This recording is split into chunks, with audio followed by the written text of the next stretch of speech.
Leo's personality, he's a very outgoing and active kid. He likes to have fun, he likes to laugh, he enjoys being active. As part of his personality also, he's shown that he's very adaptable to his environments. We noticed something was off with Leo after his 3rd birthday.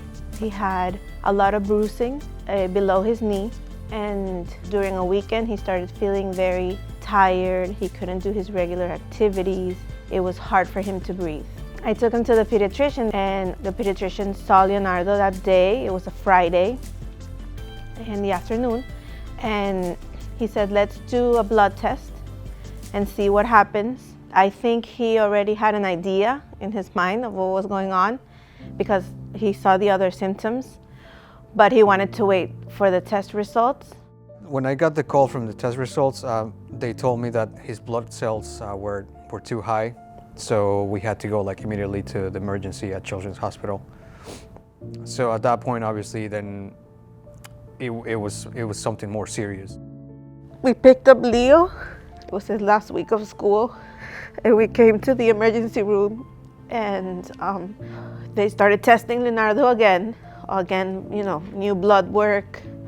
They did a chest x-ray because he couldn't breathe. He had shortness of breath. They called Dr. Fader. When they introduced her as an oncologist, hematologist, I know it wasn't good.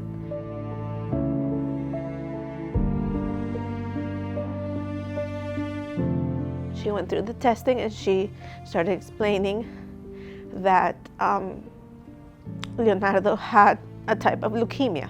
She told us that there were various types of leukemias.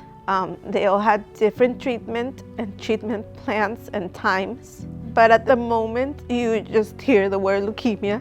When Leo came in, he had this large mediastinal mass, and he also had a very high white blood cell count with circulating things that we call blasts, which means they're basically tumor cells of the white blood cells. With those findings, he's diagnosed with T-cell leukemia.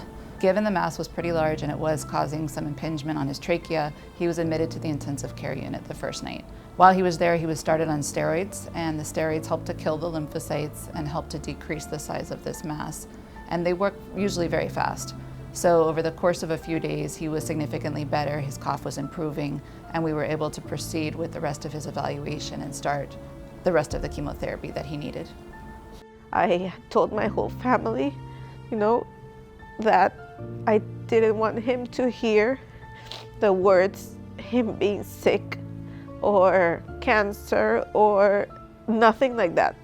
The losing of the hair, he asked me why was it falling in the beginning, and I said, you're getting a new superhero hair like Miles, and it's gonna grow out bigger and stronger, and you're actually going to be now Spider-Man. So he had that in his head. He wore it proudly. He never wanted to wear a hat or anything to cover it. Pediatric acute lymphoblastic leukemia has a long treatment plan. For the patients that have the pre-B cell leukemia, they look at about 2 years and 3 months of therapy. And for those with T-cell, it's 3 years and 3 months of therapy. So it's a long treatment course. And we break that up into the acute phase and the maintenance phase. So the initial phase is about 8 months to 9 months of therapy, depending on how fast that patient is able to move through the chemotherapy with these cycles of therapy to avoid the cancer cells becoming resistant. Each cycle is important, and after the first month of treatment, we reassessed his bone marrow to see how well we're doing in eradicating the disease. Fortunately, Leo did very well. He cleared his disease in the first month from the bone marrow, so that's a very good sign for him going forward. To all the oncologists, to Dr. Fader specifically, and to all the nurses on the 6th tower and at Infusion, I want to thank them from the bottom of my heart. I don't think thank you is enough word, but that's the only word that could sum up how we feel. They helped save our son's life, and that is priceless to us. I think Leo's medical outlook moving forward is very good. I think that he did very well with treatment. He didn't have any really serious complications during it. Fortunately, he cleared his disease very quickly, and his first bone marrow already showed his first remission. He will continue to be followed by an oncologist for very closely for the next 5 years, at which point, if all is well, he'll graduate to yearly follow-ups afterward.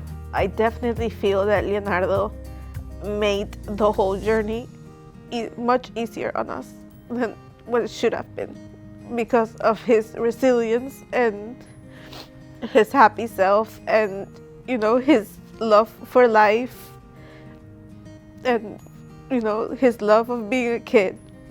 The day of the bell symbolized the end of that journey, right? Of all those 3.5 years of really consistency, structure, discipline, all the isolation, all the bad stuff, but also all the good stuff that was put into the process, because the success of that process was the care provided by the hospital, the nurses, the help of his family, our helps as parents.